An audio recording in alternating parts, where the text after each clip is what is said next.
Hello, good morning everyone. कैसे हैं आप सब? आशा करती हूँ कि ठीक होंगे। और वैसे आज मेरा टॉपिक है फाइलम प्रोटोजोआ है, जो कि मैं आप लोगों को उसके बारे में बताऊँगी, फाइलम प्रोटोजोआ के बारे में। फाइलम प्रोटोजोआ क्या है, एनिमल्स कौन कौन से आते हैं, पूरा डिस्ट्रीब्यूशन इसके बारे में ब्रीफ में करेंगे, ठीक है। तो सबसे पहले हम जानते हैं कि प्रोटोजोआ मीन्स होता क्या है, ठीक है। प्रोटोजोआ जो है एक ग्रीक वर्ड है, ठीक है, जो कि प्रोटोजोआ के प्रोटोन से लिया गया है, जिसका मीन होता है प्रिमिटिव। एंड जोआ जोआ जो है वो ग्रीक वर्ड से ले जोआन, जिसका मीन और उसका मीन होता है एनिमल, ठीक है। मुझे यूनिवर्स में सबसे पहले पाए जाने वाले जो एनिमल हैं उन्हें हम प्रोटोजोअन्स बोलते हैं, ठीक है। अब इनके हम कुछ करेक्टर्स देखते हैं। तो ये क्या होते हैं, माइक्रोस्कोपिक एनिमल होते हैं। माइक्रोस्कोपिक एनिमल किन्हें कहते हैं, जिनको हम नेक्ड आई से नहीं देख सकते हैं, उनको देखने के लिए माइक्रोस्कोप की आवश्यकता होती है। उन्हें हम माइक्रोस्कोपिक एनिमल कहते हैं। ये एसेलुलर होते हैं, मतलब ये एक सिंगल सेल के द्वारा इनकी संरचना होती है।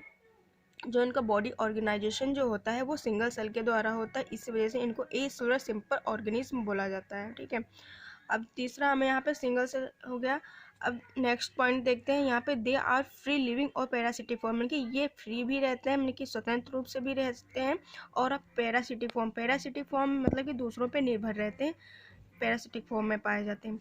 अब नेक्स्ट पॉइंट देखते हैं, सोलेटरी। दे आर सोलेटरी और कॉलोनियल, मतलब कि ये सिंगल, मतलब कि या तो ये अकेले में रहते हैं, ठीक है, अपने मतलब कि कुछ होते हैं वो फैमिली ग्रुप में रहते हैं, और कुछ होते हैं मतलब कि सिंगल रहते हैं, अकेले रहते हैं, उन्हें पसंद अकेले रहना पसंद हो, तो उनको हम जो अकेले पसंद रहना करते हैं उन्हें हम सोलेटरी बोलेंगे। और जो कॉलोनियल जो कॉलोनी बना के रहते हैं उनको हम कॉलोनियल, मतलब कि ये दोनों तरीके, एक तो सोलेटरी होते हैं और दूसरा क्या होता है, कॉलोनियल होते हैं। अब यहाँ पे देखते हैं, body is symmetry non bilateral, radial और स्पेरिकल। इनकी जो बॉडी होती है बायलेटरल होती है, रेडियल होती है और स्पेरिकल होती है। मतलब बायलेटरल हम किसे बोलेंगे, जब किसी भी एनिमल या ऑर्गेनिज को जब हम एक्सिस से उसको हाफ करेंगे तो इक्वल पार्ट में डिवाइड हो जाए, ठीक है, तो हम उसको क्या बायलेटरल सिमेट्री बोलेंगे। अब नेक्स्ट पॉइंट देखते हैं, शेप इज़ वेरिएबल। इनका जो शेप होता है वो वेरिएबल रहता है, और कभी कभी हो सकता है कि ये ओवल और इलोंगेटेड भी हो सकते हैं। वेरिएबल बोले तो जैसे हमारा एमीबिया जो होता है वही प्रोटोजुआ में ही आता है, जो कि उसके जो शेप होता है वेरिएबल नहीं, इरेगुलर होता है, ठीक है। और जबकि कुछ हमारे प्रोटोजोन्स होते हैं उनके जो शेप होता है वो वेरिएबल रहता है। इनका जो लोकोमोटरी ऑर्गन होते हैं, जिनके द्वारा लोकोमोटरी ऑर्गन किसे कहते हैं हम, जिसके द्वारा एनिमल मूव करता है, ठीक है, मूवमेंट करता है, लोकोमोशन करता है, ठीक है, इनको हम लोकोमोटरी ऑर्गन्स कहते हैं, ठीक है, जिसके द्वारा वह एक जगह से दूसरी जगह तक जा सकता है, उनको हम लोकोमोटरी ऑर्गन मानते हैं। तो इनमें लोकोमोटरी ऑर्गन क्या होता है, स्यूडोपोडिया, जो कि एक फिंगर लाइक और सीलिया जैसे होते हैं। सीलिया जो होती है हमारी हेयर लाइक स्ट्रक्चर्स रहती हैं, जिन्हें हम फ्लैजिला भी बोलते हैं। कुछ जो एनिमल्स उनमें फ्लैजिला पाया जाता है, कुछ होता है सीलिया। सीलिया जिनमें जैसे पैरामीशियम है उसमें सीलिया पाया जाता है, फ्लैजिला हमारा यूग्लिना है उनमें फ्लैजिला पाया जाता है। और कुछ होते हैं जिनमें फिंगर लाइक पाई जाती हैं, ठीक है, जिनको हम क्या बोलते हैं, स्यूडोपोडिया, जो कि हमारा जो प्रोटोजन्स का क्या होता है, लोकोमोटरी ऑर्गन होता है। अब नेक्स्ट पॉइंट देखते हैं, जो इनका प्रोटोप्लाज्म क्या होता है, जो हमारे जो जो प्रोटोजोन्स होते हैं उनके अंदर का जो द्रव्य होता है, ठीक है, उन्हें हम प्रोटोप्लाज्म बोलते हैं।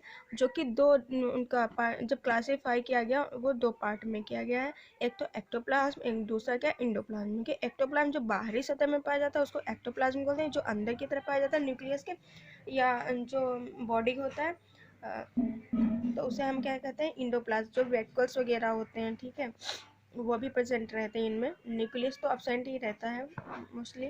अब इनमें न्यूट्रिशन जो होता है, न्यूट्रिशन इसमें 3 टाइप का होता है। एक तो लोकोजोइक होता है, लोकोजोइक मीन्स क्या होता है, एनिमल जिनमें एनिमल लाइक न्यूट्रिशन पाया जाता है उनको हम लोकोजोइक बोलेंगे। होलोफाइटा, फाइटा मीन्स होता है प्लांट, होलो मीन्स पूरा, मतलब कि जो प्लांट पे निर्भर रहते हैं, ठीक है, वो ऐसे एनिमल, तो जो प्रोटोजन्स कुछ होते हैं जो कि प्लांट पे निर्भर रहते हैं, ठीक है, उन्हें हम होलोफाइटिक कहते हैं। दूसरा क्या होता है, तीसरा क्या है हमारा सेप्रोजोइक, मतलब कि पैरासिटिक जिसे हम बोलते हैं, जो कि मतलब कि दूसरों पे निर्भर रहते हैं। वो एनिमल्स भी हो सकते हैं, प्लांट भी हो सकते हैं, डेड मटेरियल भी हो सकता है, ठीक है। तो हम नॉन लिविंग लिविंग थिंग्स पे भी डिपेंड रहते हैं, जिनको हम पैरासिटिक फॉर्म भी कहते हैं, जिसे सेप्टोजोइक भी बोलते हैं। अब इनमें जो डाइजेशन होता है, डाइजेशन क्या इंट्रासेलुलर होता है, जो कि जो अपना फूड है ये वेहिकल के द्वारा इनकी जो बॉडी होती है, कुछ जो प्रोटोजोन्स होते हैं, ठीक है, वो फ्लेजला जैसे होता है, उसके द्वारा अपना फूड कैप्चर कर लेते हैं। और कुछ जो होता है इनकी जो जनरल बॉडी सरफेस होती है उसके द्वारा ये फूड इंटेक करते हैं, और वेहिकल जो होता है इनका डाइजेशन का काम करता है। अब हम रेस्पायरेशन देखते हैं, इनमें जो रेस्पायरेशन और एक्सक्रीशन जो होता है इनमें जनरल बॉडी सरफेस होता है उसके द्वारा होता है। रिप्रोडक्शन जो इनमें होता है एसेक्सुअल और सेक्सुअल दोनों टाइप का पाया जाता है। एसेक्सुअल रिप्रोडक्शन जो होता है वो बाइंडिंग फ्यूजन और बडिंग के द्वारा होता है, ठीक है, जो कि बाइंड्री फिजन और बडिंग में पाया जाता है, ठीक है। सेक्सुअल रिप्रोडक्शन जो है वो कॉन्जुगेशन, मतलब कि गैमेट, जिनमें गैमेट का फॉर्मेशन होता है। अब जो हम इसका जो मेटा जो फर्स्ट टर्म, इसका जो एक ब्रांच क्लास है उसको हम मेटा जो कि सबसे पहले लिवेनहॉग ने स्टडी की थी उस मेटाजोआ की। और जो प्रोटोजोआ, फाइलम प्रोटोजोआ नाम है जो सबसे पहले गोल्ड फर्स्ट ने दिया था। और ठीक है, अब हम यहाँ पे स्टडी देखें, जो स्टडी प्रोटोजोन्स की जो स्टडी की जाती है उनको, जिस ब्रांच में प्रोटोजोन्स की स्टडी की जाती है हम उसे प्रोटोजोलॉजी बोलते हैं, ठीक है। जूलॉजी की ऐसी ब्रांच जिसमें प्रोटोजोन्स की स्टडी की जाती है हमें उसे प्रोटोजोलॉजी बोलते हैं। जैसे हमें टिश्यू के study of tissue is called histology, and study of cells is called cytology. इसी प्रकार से जो study of protozoa is called protozoology, ठीक है।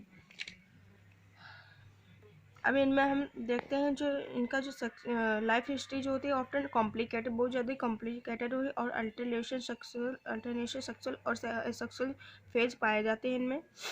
और इनमें जो single cell individual not differentiated into somatoplasm and germplasm, इनमें जो सिंगल सेल होती है वो डिविजुअल नहीं, इंडिविजुअल रहती है, वो मतलब डिवीजन नहीं कर सकती हो, और वो सोमेटोप्लाज्म और जर्मप्लाज्म में डिफ्रेंशिएटेड नहीं रहती। इनकी जो स्पीसीज लगभग 5000 तक पाई जाती हैं। Thank you for watching. आज के लिए बस इतना ही। प्लीज़ सब्सक्राइब करना मत भूलिए एंड लाइक